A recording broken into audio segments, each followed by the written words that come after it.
So hello guys, कैसे हो आप सभी लोग। सो गाइस, आज के एपिसोड में हम सभी लोगों को देखने को मिला नॉमिनेशन टास्क। और गाइस, मैंने नॉमिनेशन टास्क के बारे में ऑलरेडी आपको पिछली वीडियो में बता दिया था कि आखिर कौन कौन से कंटेस्टेंट हुए हैं इस वीक बेघर होने के लिए नॉमिनेट। तो भैया, अगर आप लोगों ने वो वीडियो नहीं देखी है तो फटाफट से आप मेरे चैनल पर विजिट करके उस वीडियो को देख सकते हैं। फिलहाल गाइस, मैं बात करने वाला हूं किचन एरिया के बारे में। दरअसल दोस्तों, किचन एरिया में जब रणवीर, सना और नेजी तीनों साथ में थे, तब वहां पर दोस्तों सना जो है नेजी से कुछ बातचीत कर रही होती है। वो कहती है कि तुम्हें अपने लिए बोलना चाहिए। जब तुम्हें रणवीर नट बोल्ट वगैरह कहकर बोल रहे थे तो तुम्हें वहां पर उनको जवाब देना चाहिए था। तुम्हें अपने लिए फाइट करनी होगी, तुम्हें जवाब देना पड़ेगा। तुम ऐसे खामोश रहोगे तो ये चीजें अच्छी नहीं होगी। बेसिकली गाइस, वहां पर वो नेजी से कह रही थी कि तुम्हें जिस तरह से रणवीर ने नट बोल्ट वगैरह कहा था, जो भी चीजें तुम्हें बोली थी, तुम्हें ऑन द स्पॉट रणवीर को जवाब देना चाहिए था और अपने लिए फाइट करनी चाहिए थी। तो भैया रणवीर उस बात को सुन लेते हैं और वो कहते हैं कि सना, तुम भड़काने की कोशिश मत करो। ऑलरेडी मैंने उस चीज के बारे में उनसे माफी भी मांग ली है और उनसे अपनी बातचीत क्लियर भी कर ली है, लेकिन फिर से तुम इस चीज को लेकर बढ़ावा मत दो और तुम हम दोनों के बीच कलेश करवाने की कोशिश मत करो।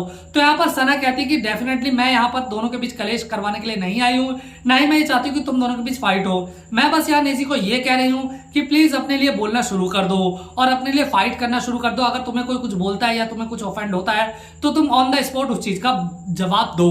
तो भैया, यहाँ पर सीधी सीधी एक चीज हमें लगती है कि भैया यहाँ जो सना है वो नेजी का सपोर्ट तो करती हुई दिखाई देती है, लेकिन साथ ही वो भड़काती हुई भी नजर आ जाती है। लेकिन गाइस, मुझे एक चीज समझ नहीं आती कि आखिर सना ऐसा कर क्यों रही है। मतलब यहाँ मुझे सना डेफिनेटली रॉन्ग दिख रही है। कई सारे लोग ऐसे कह रहे हैं कि भैया सना बिल्कुल सही कह रही है। देखो यार, कल का जो टॉपिक थे वहां पर एक टास्क के दौरान रणवीर ने उन्हें बोल दिया था। वहां पर रणवीर ने उनसे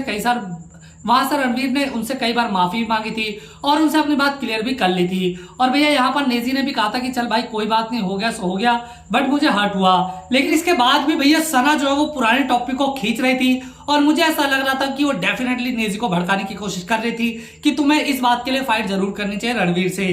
तो यहाँ भैया रणवीर मुझे बिल्कुल सही लगे, यहाँ सना मुझे गलत नजर आए। मुझे ऐसा लगता है कि जिस तरह से सना ने नॉमिनेशन टास्क में नेजी को नॉमिनेट किया था घर से, शायद उस चीज को कवर अप करने के लिए वो नेजी से बात कर रही थी और काफी ज्यादा हमें रोती हुई भी नजर आ गई।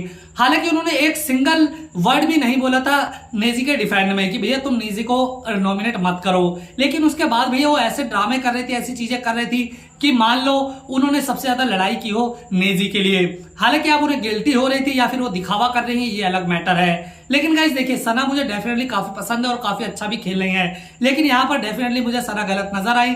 हालांकि काफी लोग बोल रहे कि भैया सना यहाँ सही थी, लेकिन पर्सनली मेरा ओपिनियन देखे तो यहाँ गलत लग रही थी, बिकॉज वो टॉपिक ऑलरेडी क्लोज हो चुका था। वहां पर नेजी और रणवीर के बीच बातचीत खत्म हो चुकी थी, लेकिन उसके बाद भी बार बार नेजी को पिन करना, नेजी को इस चीज के लिए बोलना। भाई नेजी कोई बच्चा नहीं है, नेजी को सब कुछ समझ आता है। नेजी तुमसे ज्यादा फाइट करके बैठा हुआ है, समझ में आया? जो तुम यहाँ हो, बाहर की दुनिया में सब कुछ देख चुका है, इसलिए उसे अच्छे से पता है कहाँ क्या बोलना है कहाँ नहीं। उसकी पर्सनैलिटी भले ही थोड़ी साइलेंट वाली हो, लेकिन भैया उसको सब समझ आता है, उसको बोलना है कहाँ क्या बोलना है। और ऑलरेडी वो बोल चुका था संडे को, जब वीकेंड के वार पर ये चीजें चल रही थी। तो भैया आपको ये टॉपिक दोबारा उठाने की जरूरत नहीं थी। तो मुझे ऐसा लगता है कि भैया नेजी से जबरदस्ती की एक बॉन्डिंग करने की कोशिश करे और उन्हें लग रहा है कि भैया नेजी के साथ उनकी कोई भी आर्गुमेंट वगैरह ना हो। फिलहाल गाइस, आप लोग इस बारे में क्या राय मुझे कमेंट में जरूर बताएं। साथ ही वीडियो को लाइक और चैनल को सब्सक्राइब करना ना भूलें।